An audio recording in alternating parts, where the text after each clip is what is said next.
Hello guys, आज आपण बनवणार आहे चवळीची डाळ. हे आपली चवळी असते ना, त्याची ही डाळ आहे. त्याची आपण आमटी बनवणार आहे.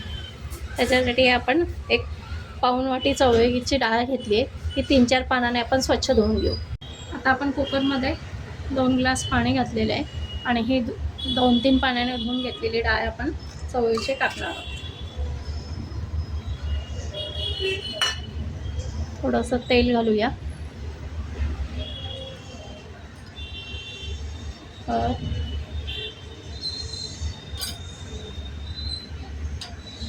अगदी थोडंसं चिमूटभर तिखट,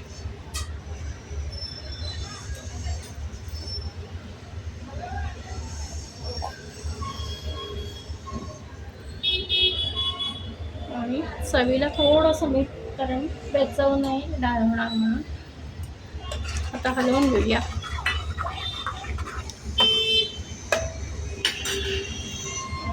कुकरचं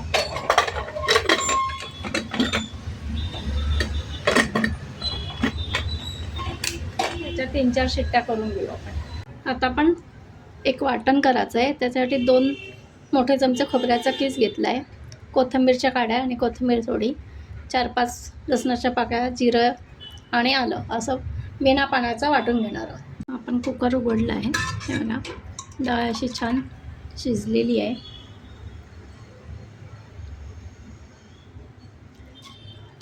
आपण अशी ती एकत्र करून घ्यायची. हलवून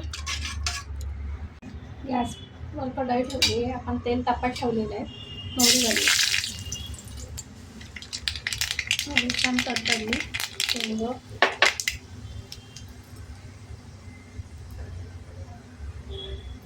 7-8 मेथीचे दाणे,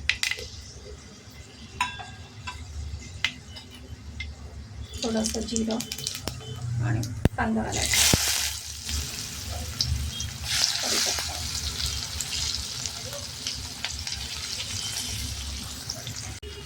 कांदा थोडा आपला मऊ झालेला आहे. आता त्यामध्ये आपण हळद घालूया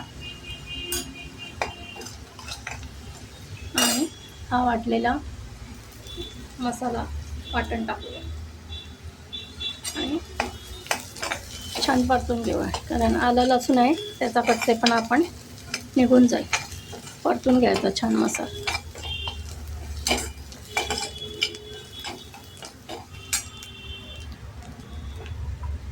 आणि टोमॅटोचे मोठे मोठे फोडी करून टाकायचे आपल्याला.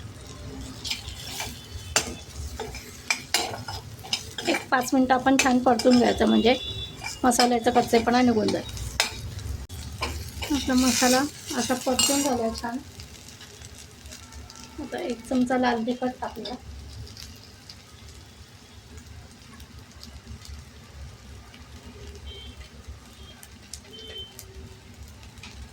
आणि अर्धा चमचा गरम मसाला. तुम्ही कुठलाही कांदा लसूण मसाला, कुठलाही गरम मसाला टाकू शकता किंवा चिकन किंग मसाला पण टाकू शकता. घरातला कुठलाही मसाला टाका.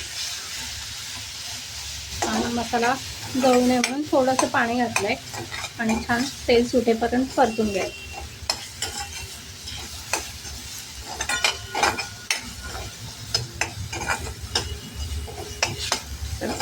मसाला छान परततोय आणि तेल सुटेल.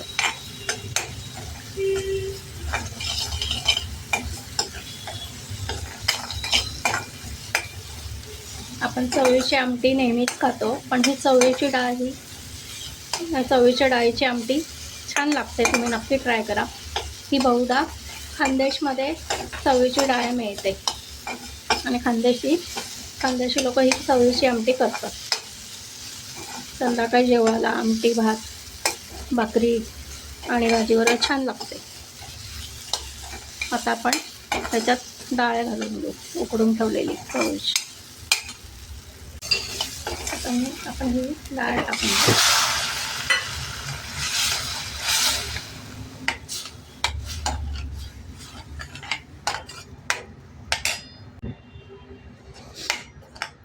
हे बघा, आणि त्या डाळीचं पाणी आपण उकडायला ठेवलं तर तेच टाकणार आहे आपण.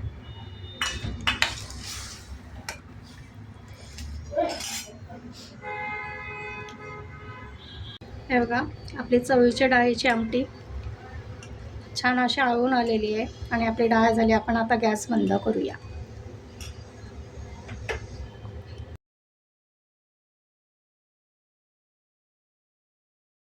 आपली चवळीची आमटी बघा किती छान तवंग सुटलेला आहे आणि छान झालेली आहे.